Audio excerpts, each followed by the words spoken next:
Olá, você que não me conhece, eu sou Marcelo Pires, sou professor de artes e esse aqui é o canal Artificando.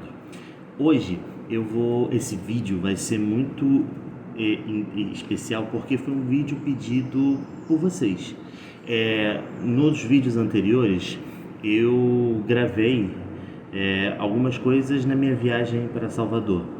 E lá em Salvador, eu visitei uma igreja, que na verdade é uma catedral, né, conhecida como a Catedral Primacial de Salvador.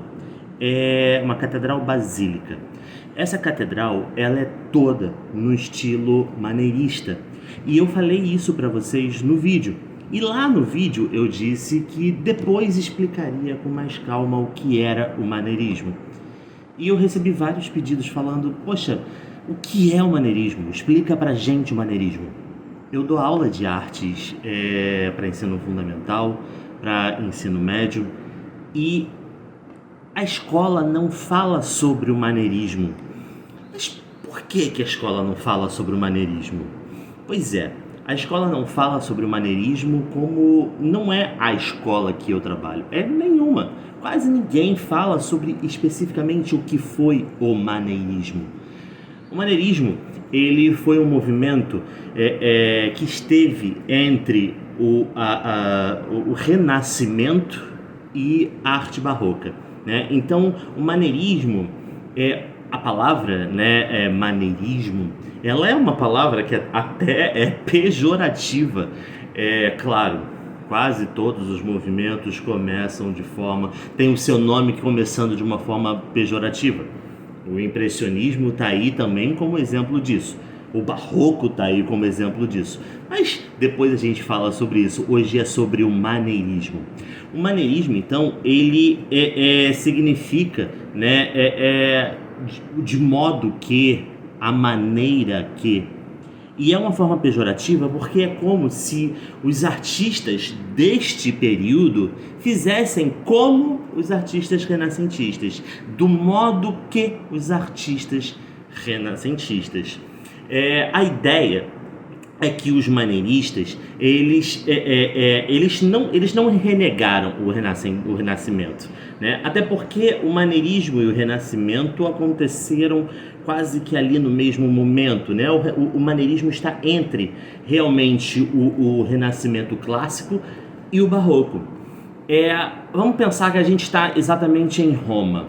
Roma, nesse momento maneirista, e isso a gente está falando de 1510, 1515 mais ou menos, o maneirismo especificamente, ele vai de 1515 até mais ou menos 1610, tá? Não dá para dizer que há maneirismo pós-barroco, né? É claro que a igreja que a gente conhece, a igreja que trouxe a gente para esse vídeo, ela é construída aqui no Brasil em 1672. Poxa, mas aí, calma aí, você está falando para mim, Marcelo, que o maneirismo acabou em 1610, mas em 1672 a gente tem um maneirismo aqui no Brasil? Pois é. O Brasil, as coisas demoraram um pouco para chegar até aqui o Brasil, né? A Catedral Basílica Primacial de Salvador é uma igreja no estilo maneirista. Uma outra também que a gente viu nesses vídeos de Salvador, né, também é no estilo maneirista, que é a Igreja da Ordem Terceira de São Francisco. Também aquela fachada, lembra? No estilo barroco, mas também a gente consegue dizer que temos o estilo maneirista ali. Perfeito. Mas Marcelo, o que seria então esse estilo maneirista? Vamos pensar que na Europa estava surgindo a Reforma Protestante, né? Lutero estava lá tendo aquela separação com a Igreja Católica. Essa separação com a Igreja Católica foi absurdamente importante, porque essa ruptura começa a acontecer coisas importantíssimas. Inclusive Carlos V quando ele invade Roma, né, ele vai invadir Roma, ele vai vencer numa batalha contra o exército do Papa, né, do Sumo Pontífice, né? Ele vai vencer uma batalha contra o exército do Papa, contra o exército católico. Essa vitória vai fazer com que ele saqueie Roma, que ele destrua Roma. E os artistas que em Roma estavam naquele momento vão sair e vão para outras cidades. Isso vai ser importante para o começo desse movimento maneirista, tá? Então o movimento maneirista, ele vai ser um movimento que os artistas não vão renegar o que está acontecendo. Claro, Leonardo da Vinci cria toda a sua teoria de perspectiva, Michelangelo cria lá a sua forma de fazer corpos perfeitos, esculturais, anatomicamente perfeitos. E os artistas maneiristas não vão renegar isso, mas eles vão, a partir daí, fazer diferente. Tanto que falar que eles fazem a maneira de é pejorativo demais, porque, vamos ser sinceros, não é. Para características importantes, né, do maneirismo. No maneirismo, a gente tem uma sofisticação absurda na arte, é uma sofisticação que a gente não vai ver no Renascimento, mas vamos ver depois também lá no Barroco, mas isso a gente vai falar depois. Temos uma estilização exagerada, oblíqua, assimétrica, ou seja, a assimetria que lá no Renascimento não vai existir, não vai acontecer, né? Vai chegar aqui no maneirismo, né? Vamos lembrar que Leonardo da Vinci era um cara completamente simétrico, né? Vamos lembrar da perspectiva, vamos lembrar de toda a simetria, por exemplo, na Santa Ceia, né? Então aqui não, aqui a gente vai ver uma assimetria, e isso, se você se lembrar lá do vídeo da Catedral lá de Salvador, você vai ver toda essa assimetria, porém não é só assimétrico, tá? Beleza. Usos de espirais, proporções, volumes, perspectivas, tá? Isso tudo vai estar aqui. Olha aí a maneira de, o modo que, entendeu? Olha aí. Capricho nos detalhes, e aí esse capricho no detalhe é importantíssimo, porque aqui nesses caprichos de detalhes é que vai surgir a arte chamada de arte de labirintos, né? Nessa igreja de Salvador a gente vê muito essa arte de labirintos. Os tetos, né? Vou até colocar para vocês uma foto para vocês darem uma olhada. Esse teto é lá da catedral, né? Você vê o formato dos labirintos, você vê que toda a arte está detalhada, está exagerada, está sofisticada. Mas olha o labirinto ali acontecendo dentro dessa arte, perfeito? A gente tem contraste de luz e sombra, e isso é interessante, isso é importante de se pensar, porque hoje, claro, nessa catedral lá de Salvador, você não vai ver isso, porque hoje a gente tem luz elétrica, hoje a gente tem uma iluminação muito diferenciada do que a gente tinha na época. Mas lá, na época maneirista, a iluminação das igrejas, elas eram diferentes.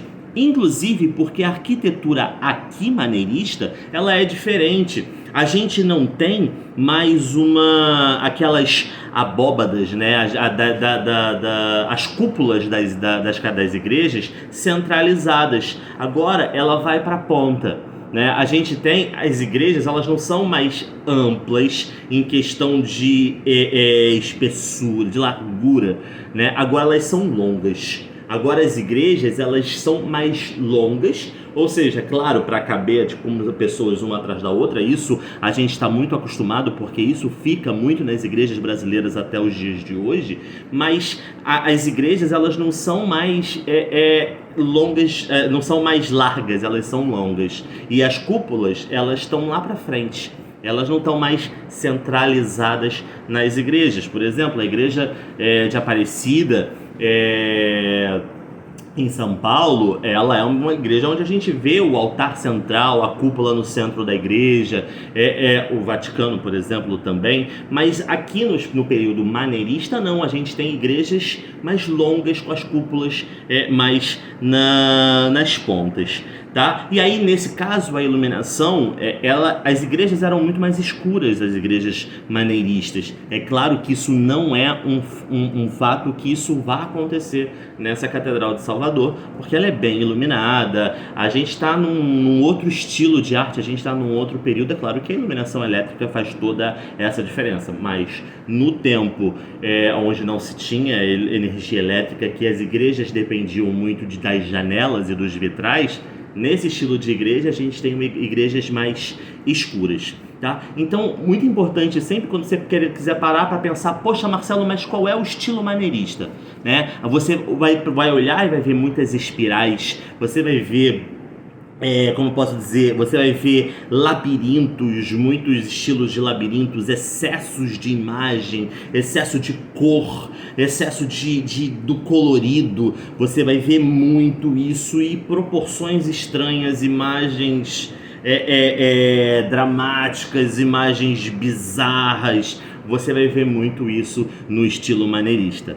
Perfeito? Esse foi só um vídeo para apresentar um pouco do maneirismo para vocês, já que eu mostrei uma igreja maneirista, mas pretendo depois trazer outras igrejas maneiristas para a gente poder conversar. E também farei, nesse mesmo estilo de vídeo que eu estou fazendo hoje, farei sobre o barroco, já que eu também mostrei uma igreja barroca para vocês lá de Salvador. Tá? Então eu farei um outro vídeo também falando sobre a arte barroca, mas é claro que o barroco é muito mais fácil da gente conhecer, porque é falado dentro das escolas, já o maneirismo não. Então o maneirismo ele precisa de um pouco mais de detalhe, um pouco mais de tempo para que isso aconteça. Fechou? Não esqueça de dar o seu like, de curtir, de compartilhar e, claro, de se inscrever aqui no canal. Forte abraço e até a próxima.